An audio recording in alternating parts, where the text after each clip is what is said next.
ये है Indu broadcasting private limited और आप देख रहे हैं इंडियन न्यूज, हर पल, हर क्षण, हर सच। कांग्रेस के राष्ट्रीय महासचिव प्रियंका गांधी ने अजमेर के केकड़ी की जनसभा में बीजेपी पर जमकर निशाना साधा है। उन्होंने बीजेपी पर धर्म जाति के नाम पर वोट मांगने के भी आरोप लगाए। कांग्रेस की जनसभा में राजस्थान के पूर्व डिप्टी सीएम सचिन पायलट भी मौजूद रहे।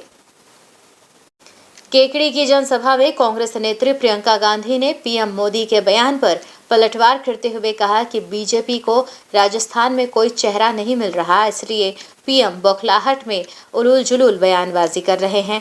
साथ ही उन्होंने राजस्थान की गहलोत सरकार की उपलब्धियों को गिनाते हुए प्रदेश में फिर कांग्रेस की सरकार बनने का दावा किया।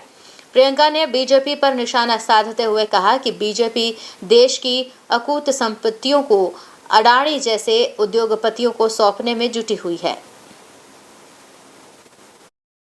जब नेता आपके सामने आता है तो उसकी बातों के वजन को आप तोलिए कि किस आधार पर कह रहे हैं जो कह रहे हैं। आपके सामने अभी सचिन जी ने कहा कि भाजपा के जो ज्यादातर नेता आते हैं वो धर्म की बात करते हैं, जाति की बात करते हैं। तो आपको सोचना पड़ेगा कि भाई धर्म की बात और जाति की बात चुनाव के समय क्यों होती है।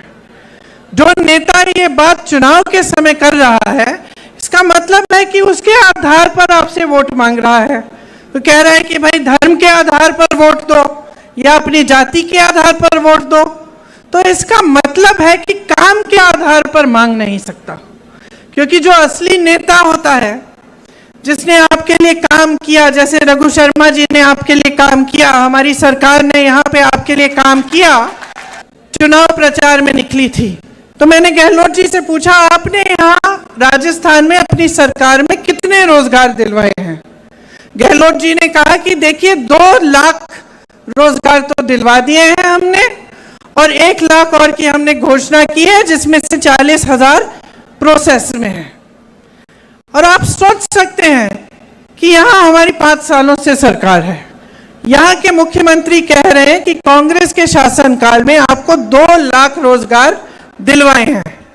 18 सालों से बहनों और भाइयों मध्य प्रदेश में भाजपा की सरकार चल रही है। 18 सालों से 3.5 सालों में उन्होंने 21 रोजगार दिलवाए हैं। यहाँ 5 सालों में 2 लाख, वहां 3.5 सालों में 21 रोजगार दिलवाए हैं। हमारे प्रदेश की दिशा और दशा आपको तय करनी है। हमारे नौजवान, हमारे किसान किस हालात में अगला 5 साल काटेंगे, उसका निर्णय आप लोगों को करना है।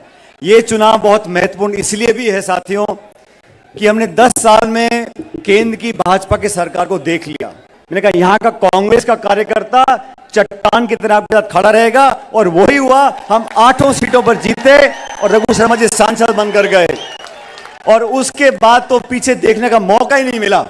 सांसद बने, मंत्री बने, गुजरात के प्रभारी बने, लेकिन सबसे पहले ये आपके सेवक हैं और रहेंगे। इसलिए आज हम सब आपसे निवेदन करने आए हैं। और सुनो साथियों, ये जाति बिरादरी, और मैं जानता हूं केकड़ी में हम सर समाज के लोग रहते हैं, हम सबको एकजुटता दिखानी है। कांग्रेस पार्टी की सरकार जहां वोट पड़ गए, छत्तीसगढ़ में, मध्य प्रदेश में, वहां सरकार कांग्रेस पार्टी की बनने जा रही है। और राजस्थान में भी 25 तारीख को मतदान होगा। ये हाथ का निशान हमारी पार्टी की पहचान है। आप लोग बटन दबाकर जिताओ, और रघु जी पहले से ज्यादा आपकी सेवा करेंगे, इस बात का मैं आपको आश्वासन देता हूं केकड़ी के लोगों। न्यू वीडियोस की अपडेट पाने के लिए सब्सक्राइब करें इंडियन न्यूज को और बेल आइकन को दबाएं।